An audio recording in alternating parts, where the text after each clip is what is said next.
There are some stories that begin not with a bang, but with a whisper, a faint, almost imperceptible tremor in the fabric of what we believe to be true. This isn't a story of a thunderclap, nor of a sudden, shattering revelation. No, this is a tale that unspools slowly, deliberately, like a silk thread unwinding from a spool, revealing an intricate and terrifying pattern as it goes. It started, as many nightmares do, in a place meant for dreams, a honeymoon resort, a sanctuary of budding love, whispered promises, and sun-kissed mornings. But even in paradise, shadows can lurk, and the most innocuous detail can harbor a truth so chilling it threatens to freeze the very blood in your veins. Imagine, if you will, the vibrant, almost intoxicating air of the Grand Vista Honeymoon Resort, nestled amidst the rolling hills of Vermont, its picturesque charm a magnet for newlyweds. Picture the soft glow of twilight casting long shadows over manicured lawns, the gentle murmur of fountains, and the distant, joyful laughter of couples celebrating their new beginnings. It was a scene of idyllic romance, a postcard come to life. And into this picture stepped Amelia Thorne, a woman whose smile could light up a room and whose eyes, a startling shade of emerald green, held a kindness that was both genuine and, as we would soon discover, tragically misplaced. Amelia wasn't the type to chase thrills or seek out drama. She was an art historian, specializing in early American portraiture, with a quiet dedication to her work and a steadfast belief in the inherent goodness of people. Her life, until that point, had been a tapestry woven with threads of quiet contentment, academic pursuits, and the steady companionship of her longtime fiancé, a brilliant but somewhat reserved architect named Benjamin Carter. Benjamin was, by all accounts, a man of quiet strength. Tall, with a thoughtful gaze and hands that seemed perpetually stained with the ink of architectural plans. He was Amelia's anchor, her steady North Star. Their courtship had been a slow, gentle unfolding, built on shared intellectual curiosity and a deep, abiding respect. Their wedding had been a modest affair, attended by close friends and family, filled with laughter and promises whispered under a canopy of twinkling lights. The Grand Vista was to be their first real escape, a chance to shed the last vestiges of wedding planning stress and simply exist in the joyful bubble of their new union. They had chosen the resort for its reputation for discretion, its secluded cottages, and its promise of uninterrupted tranquility. Perfect haven for a new chapter. Upon their arrival, the resort manager, a jovial man named Mr. Henderson with a shock of white hair and a perpetually beaming smile, greeted them with an almost excessive warmth. He led them through the opulent lobby, past couples radiating newlywed bliss, and ushered them towards the reception desk. The air was thick with the scent of lilies and the soft hum of hushed conversations. Amelia, still giddy from the long drive and the sheer novelty of it all, leaned into Benjamin, a soft laugh escaping her lips as he squeezed her hand. "Just sign here, Mrs. Carter," Mr. Henderson chirped, pushing a well-worn leather-bound guest book across the polished mahogany counter. The pen, a heavy brass instrument, felt oddly significant in Amelia's hand. She glanced at Benjamin, who offered her a reassuring smile, his eyes crinkling at the corners. The ink was still fresh from the previous entry, a flourish of loops and swirls beneath a name she didn't recognize.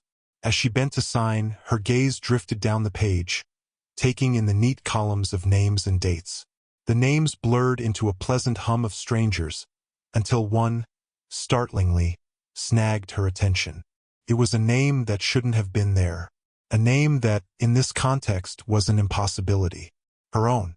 Amelia Thorne. Her breath hitched. She blinked, once, twice, convinced her eyes were playing tricks on her. The neat, elegant script, undeniably hers, stood out starkly against the hurried scrawls of other guests. And then the true horror set in. Not just once, but twice. Amelia Thorne. Amelia Thorne. One entry dated 2 weeks prior, another 3 months before that.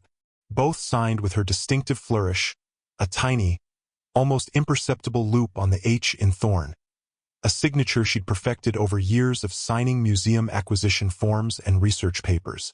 It was a detail only she would recognize, a silent, internal confirmation that this wasn't some clerical error.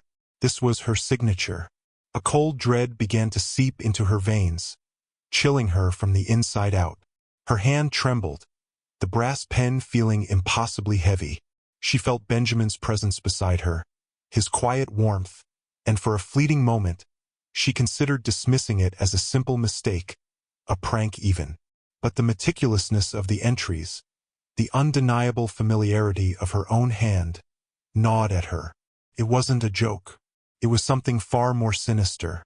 "Is everything all right, Mrs. Carter?" Mr. Henderson's voice, once jovial, now seemed to carry an almost imperceptible edge of curiosity.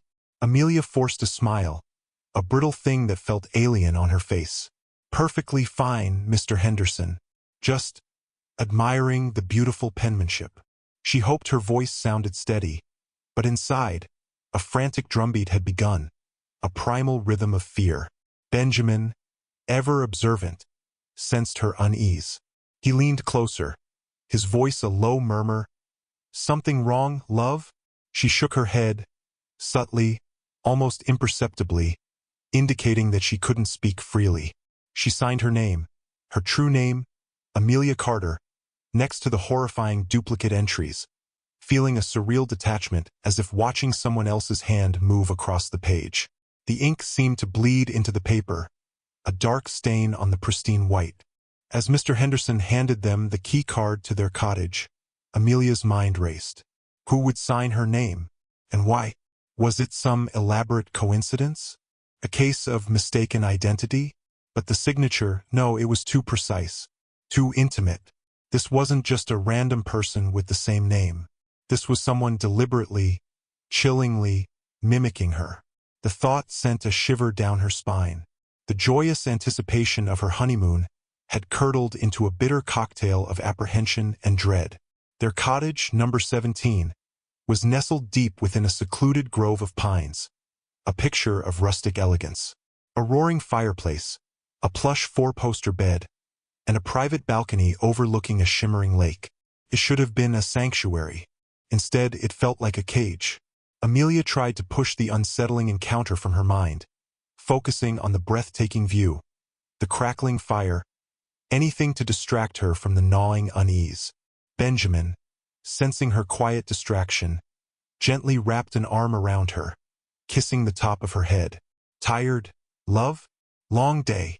"A little," she lied, leaning into his comforting embrace. She wanted to tell him, to unburden herself of the chilling discovery, but something held her back.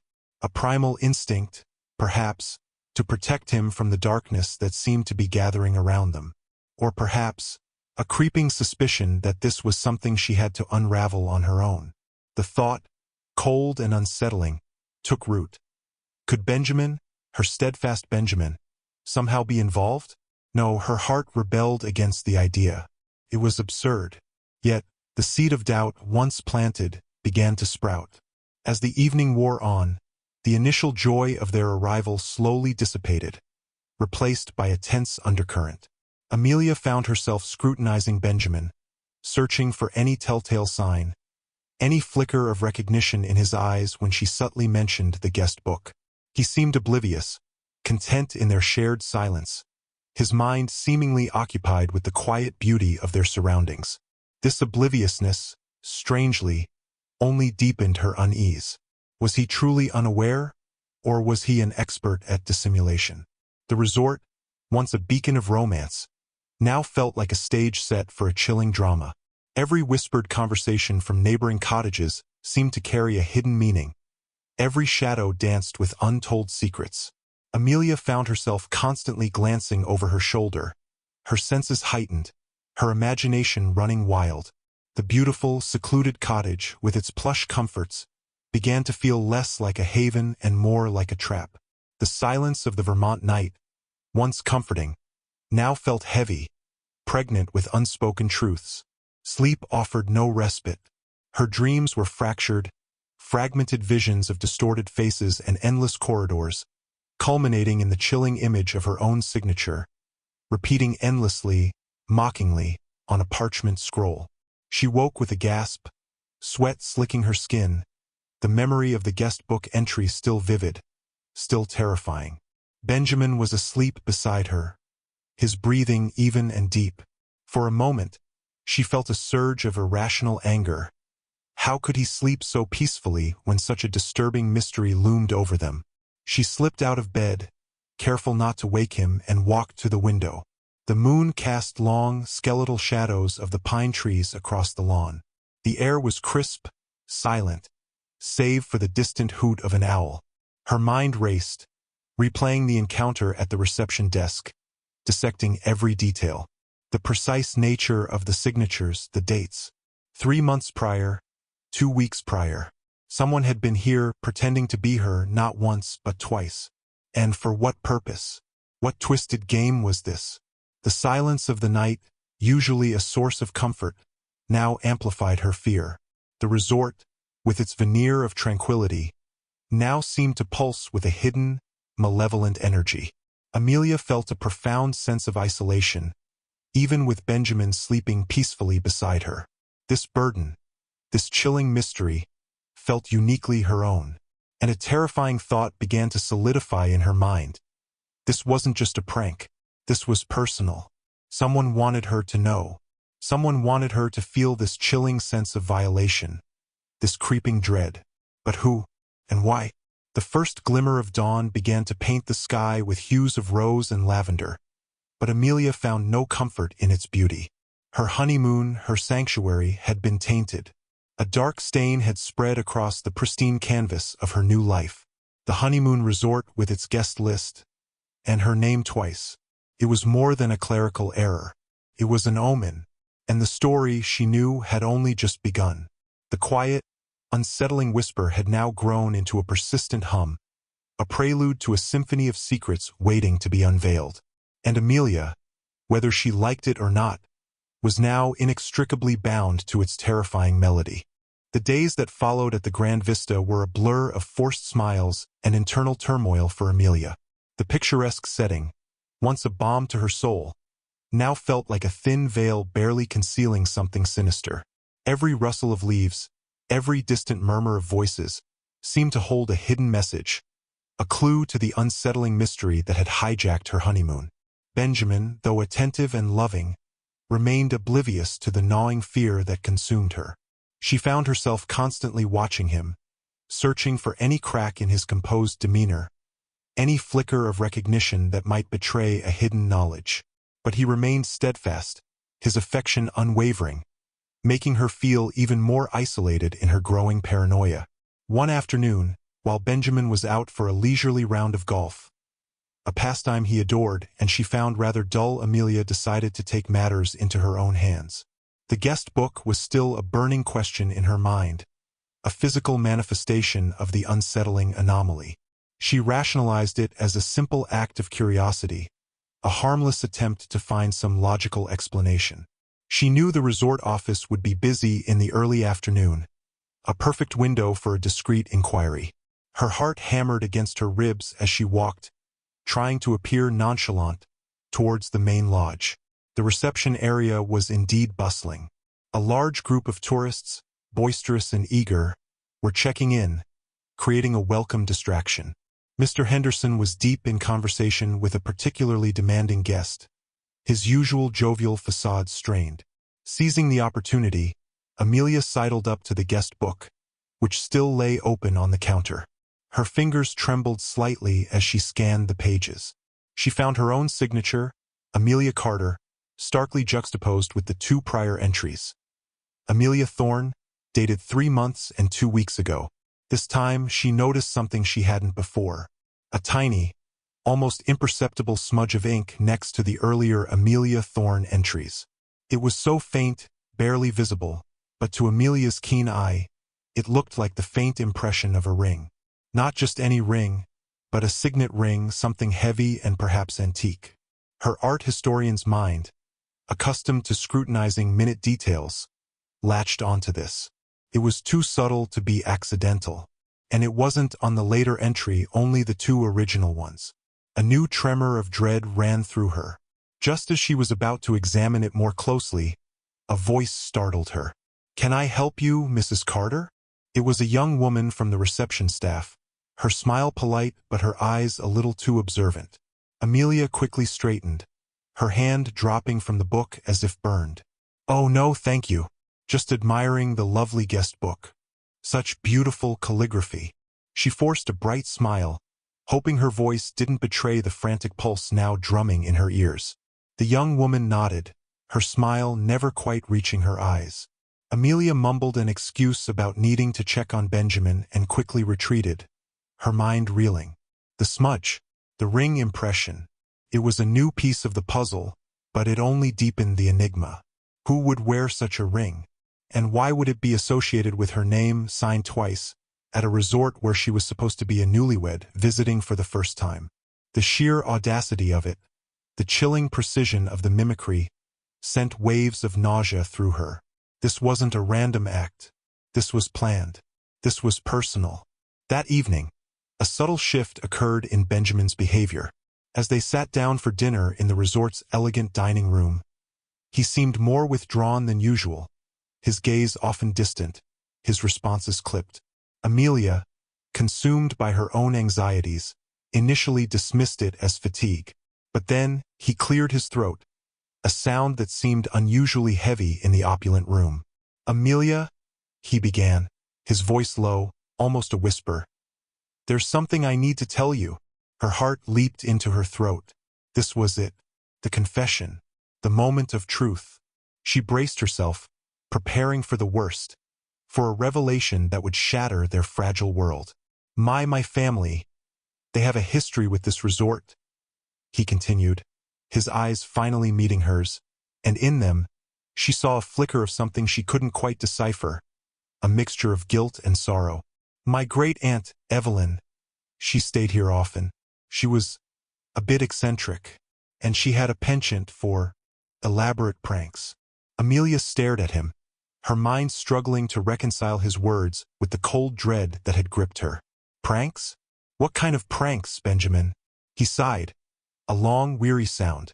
"She would often sign other people's names in guest books, just for fun. She was particularly fond of forging signatures. She had an uncanny ability to mimic anyone's handwriting." He paused, picking at a loose thread on the tablecloth. "She passed away a few months ago. We only just finished settling her estate. She was quite wealthy and complicated." A wave of relief, so potent it almost buckled her knees, washed over Amelia. A prank, an eccentric great-aunt. It made sense. A bizarre, somewhat macabre sense, but a sense nonetheless. The logical part of her mind, the art historian's mind that craved order and explanation, seized upon this. The fit, the timing, the precision of the signatures, even the seemingly random nature of her name appearing twice. It was Evelyn's twisted sense of humor, playing a final, posthumous joke. But then, a small, persistent voice in the back of her mind whispered, "The ring impression." Benjamin hadn't mentioned a ring. And Evelyn, an elderly woman, forging signatures in a honeymoon resort guest book, felt off. Too elaborate for a prank, even for an eccentric great-aunt. And why her name specifically? Did she wear a signet ring, Benjamin? Amelia asked, her voice deliberately casual, watching his face intently. Benjamin frowned, a slight furrow appearing between his brows. "A signet ring? I don't think so. She had a lot of antique jewelry, but nothing I recall as a signet ring." "Why do you ask?"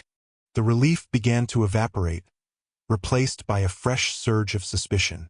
He was lying, or he was genuinely unaware. Either way, the explanation didn't quite fit. The pieces didn't interlock perfectly. The ring impression remained an anomaly. The conversation shifted, the awkwardness hanging heavy in the air. Amelia tried to appear convinced, nodding along to Benjamin's explanations, but inside, the seeds of doubt were growing into thorny bushes. She felt a profound sense of isolation. She couldn't shake the feeling that Benjamin was either hiding something crucial or was himself a pawn in a larger, more sinister game. The trust, once an unshakable foundation of their relationship, began to crack. The next morning, Amelia feigned a headache, excusing herself from breakfast. She waited until Benjamin had left for another round of golf, then made her way to the resort's library. It was a grand, oak-paneled room, filled with dusty tomes and old newspapers.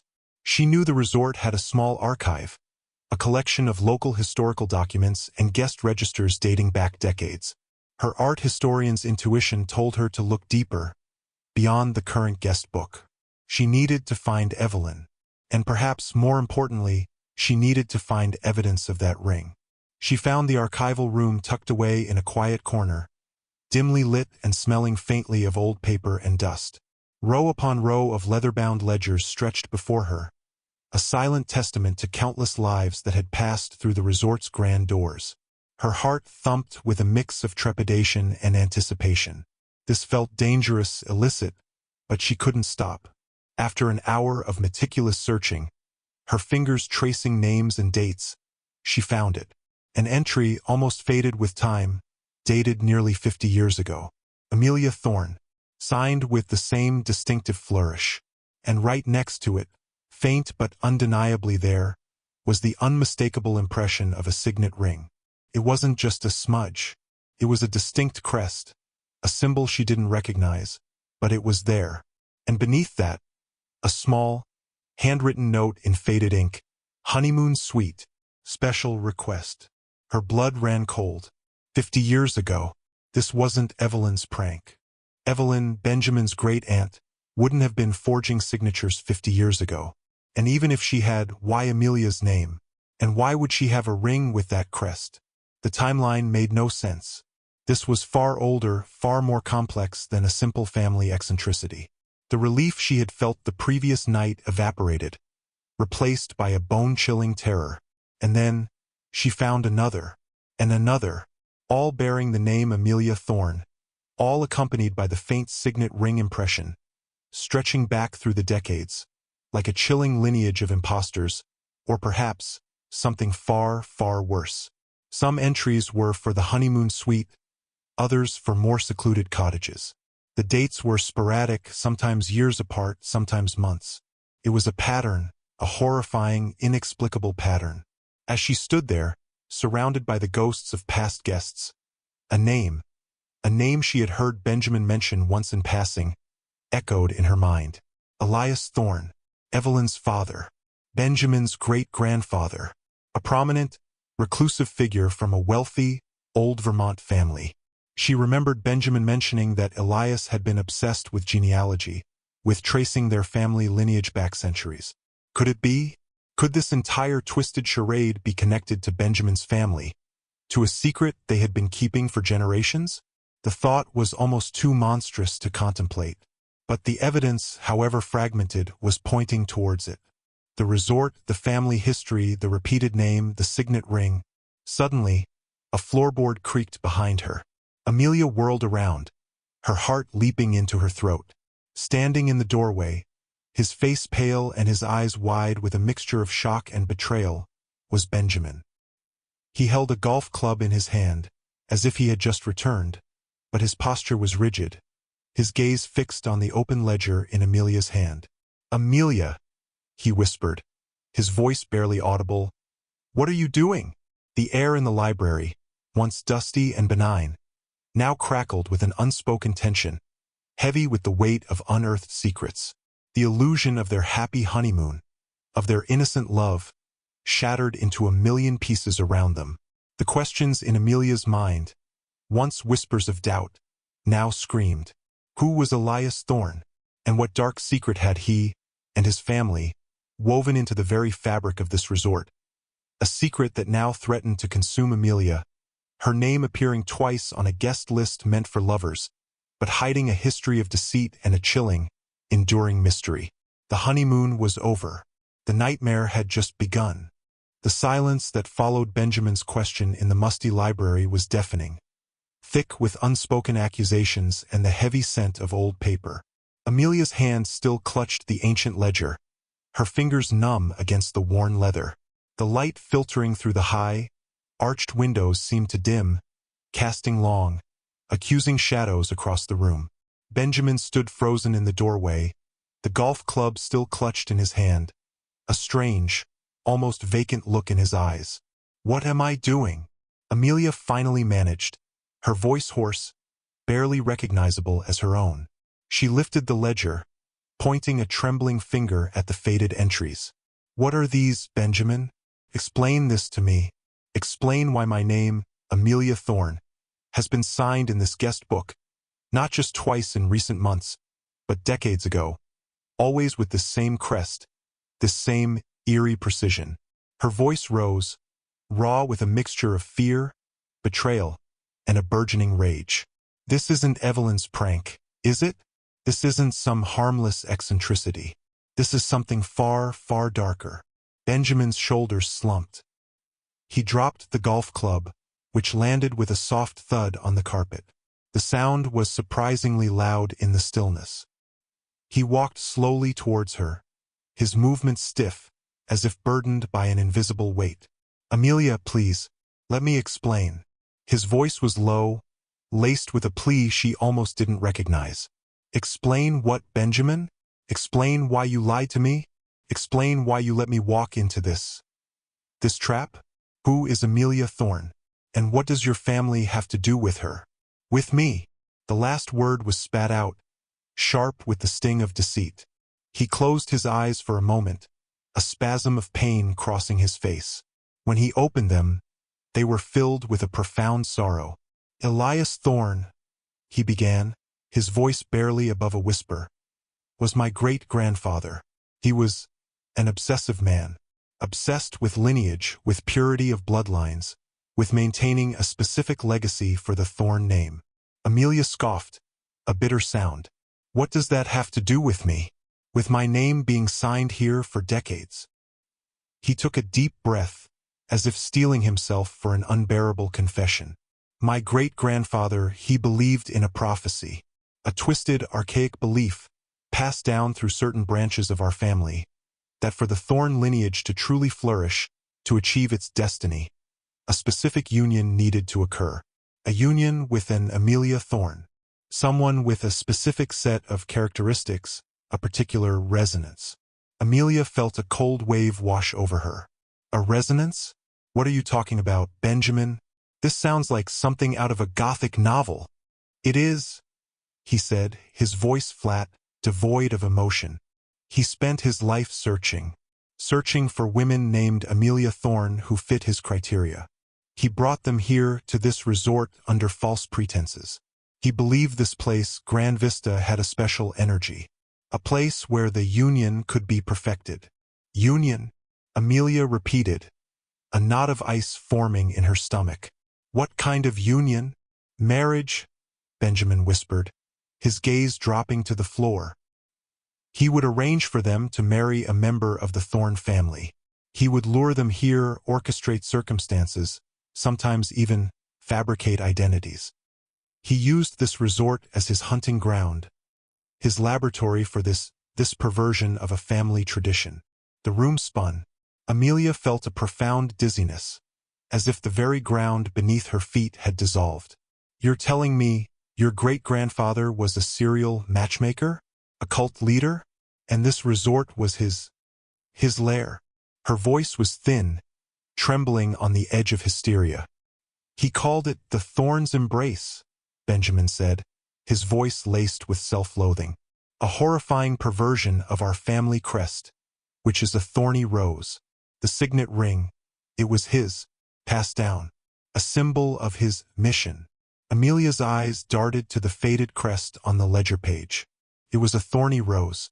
Her mind reeled, piecing together the fragments. The dates, the signatures, the signet ring. It wasn't just Evelyn. It was a generational obsession. "But why me, Benjamin?" she asked, her voice barely a whisper. "My name is Amelia Thorne, but I met you, Benjamin Carter. You're not a Thorne, are you?" A terrifying suspicion dawned on her. Benjamin finally looked up, his eyes filled with a raw, agonizing truth. "My name, my full name, is Benjamin Elias Carter Thorne. My father, fearing the family legacy, tried to distance us from it, from the Thorne part. But Elias, he always knew. He always had a plan. I am the last male descendant with the full, uncorrupted lineage. I was groomed. Amelia stumbled back, knocking against a bookshelf, sending a shower of dust motes dancing in the faint sunlight. Groomed? Groomed for what, Benjamin? To continue this horrifying ritual? He nodded, a single tear tracing a path down his cheek. My father died suddenly last year. Before he died, he confessed everything. He told me about Elias's prophecy, about the women named Amelia Thorne, about the resort. He begged me to break the cycle, to stop it. But Elias, he left a condition in his will, a massive inheritance, tied to the fulfillment of the prophecy. If I married an Amelia Thorne, as he had outlined, the full inheritance would be mine. If not, it would go to a distant, obscure charity. So you married me for money? Amelia's voice was barely a strangled sound. The betrayal was a physical ache, a searing pain in her chest. No, he cried, taking a step towards her, his hands outstretched. No, Amelia, I swear to you, when I met you, it was accidental. I truly fell in love with you.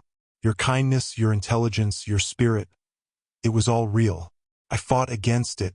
I fought against what Elias wanted. But then my father died. And the financial pressure, the threat of losing everything, it became overwhelming. I tried to find a way around it. I truly did. But the terms of the will were absolute. I thought I could go through with it, marry you, fulfill the letter of the law, and then we could live our lives free from this curse. I thought I could protect you from all of this. I was so arrogant, so stupid. His voice broke, choked with remorse. Amelia's mind raced. The pieces clicked into place, forming a monstrous mosaic. The accidental meeting, the rapid courtship, the sudden choice of this particular resort, the uncanny familiarity of her name on the guest list. It was all orchestrated, not by some random madman, but by the very man she had vowed to spend her life with. The guest list, she whispered, remembering the two names signed before hers. Who were they, Benjamin? The other Amelia Thornes. His face paled further. They were attempts. Before you. Women who fit the physical description, but didn't have the resonance. Elias's lawyers, still bound by his will, continued the search even after his death. They brought them here, hoping to find the right Amelia Thorne for me. I never even met them. They were simply processed. A cold, clinical exercise. Processed. Amelia shrieked, the word a raw, guttural sound of horror. Like cattle? Like specimens? And what if they didn't resonate? Benjamin, what then? What happened to them? He averted his gaze, a deep tremor running through his body. I don't know, Amelia. I truly don't.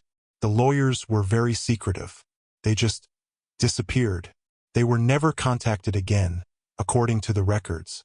I tried to find out, but they stonewalled me. They said it was confidential, per the terms of the trust.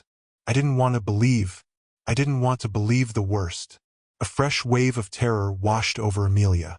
Disappeared. The word hung in the air like a death knell. She remembered the two prior signatures. What if they hadn't just disappeared? What if this was more than just a twisted genealogical quest? What if it was something far more sinister, something with a body count? And the signet ring? Amelia pressed, her voice trembling. Elias's ring.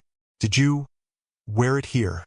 Benjamin nodded, his eyes filled with self-loathing. Yes, the lawyers insisted. They said it was part of the ceremony, a symbolic gesture for the chosen Amelia Thorne. They even insisted on the specific cottage. Number 17.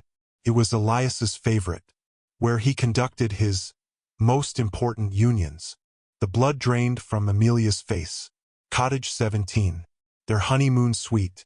The place where she had just spent 2 nights, oblivious to the terrifying history soaking into its very walls. The place where other Amelia Thornes had apparently been brought, perhaps never to leave. You brought me here, she whispered, her voice barely a breath. You brought me to Elias Thorne's lair, to the place where he disappeared women. You brought me here, Benjamin. He dropped to his knees, his hands reaching for her, his face contorted with anguish. "Amelia, please. I never meant for this to happen. I was going to tell you. After we left, I was going to explain everything, and we would find a way to break free from this. I truly love you, Amelia, more than anything." But his words were lost in the ringing in Amelia's ears, drowned out by the screams of the past, the chilling echoes of other women named Amelia Thorne who might have stood in this very room, facing a similar betrayal, a similar terror. The man she loved, the man she had married, was not who she thought he was. He was a pawn in a terrifying generations-old game, and she was the latest, perhaps the final piece. The climax had arrived, not with a sudden explosion, but with the quiet, chilling revelation of a deep, festering rot at the heart of everything she held dear. The honeymoon resort wasn't a sanctuary.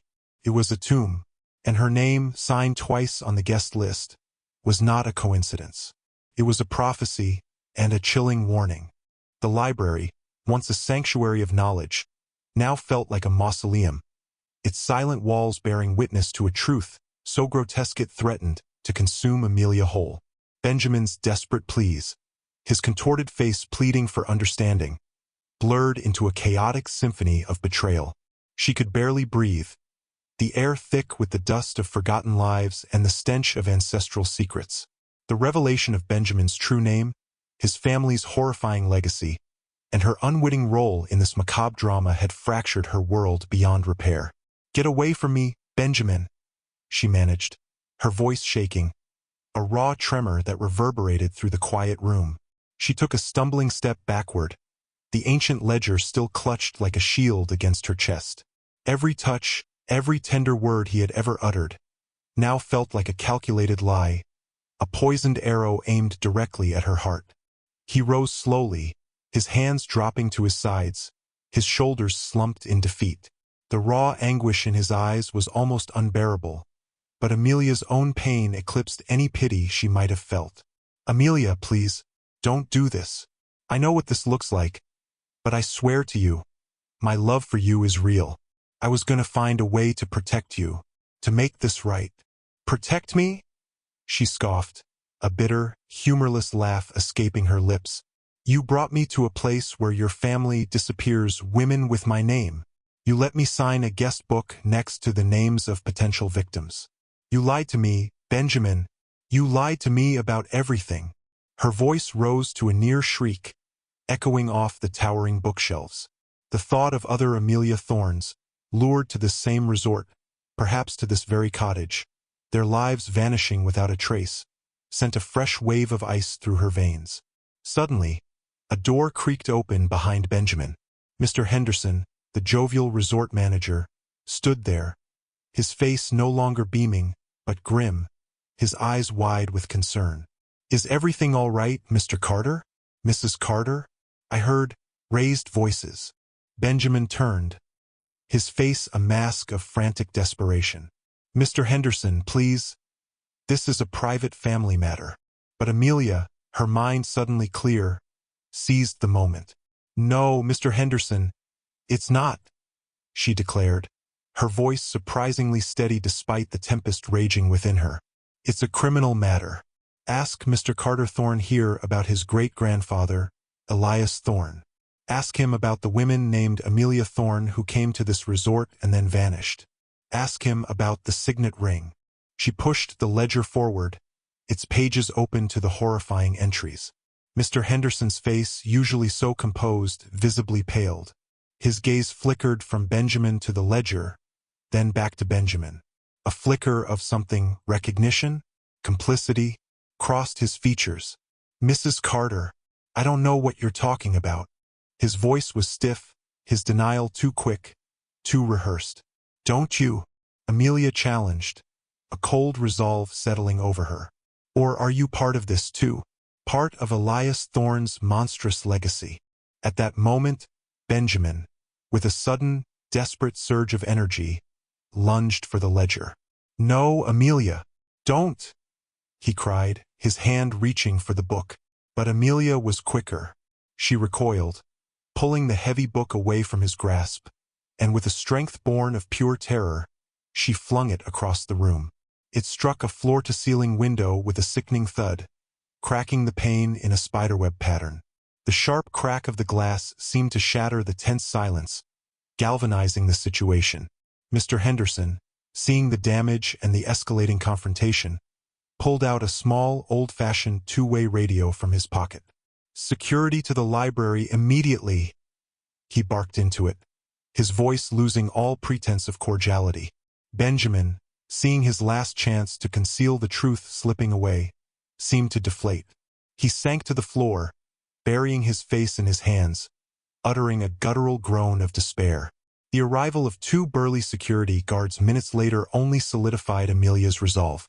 She calmly explained the situation, holding up her ringless left hand, stating that the marriage was a sham, built on a foundation of lies and a terrifying family secret. She pointed to the broken window and the scattered pages of the ancient ledger, describing the chilling entries. Mr. Henderson, caught between his loyalty to the Thorne family and the undeniable evidence of a disturbed guest and broken property, stammered out a series of vague denials, but his eyes betrayed his unease. The police arrived soon after, their sirens a jarring intrusion on the resort's tranquility. Amelia, remarkably composed despite the emotional maelstrom, reiterated her story, presenting the ledger as evidence. The broken window, the signet ring impression, the repeated name, Benjamin's confession. It all painted a chilling picture.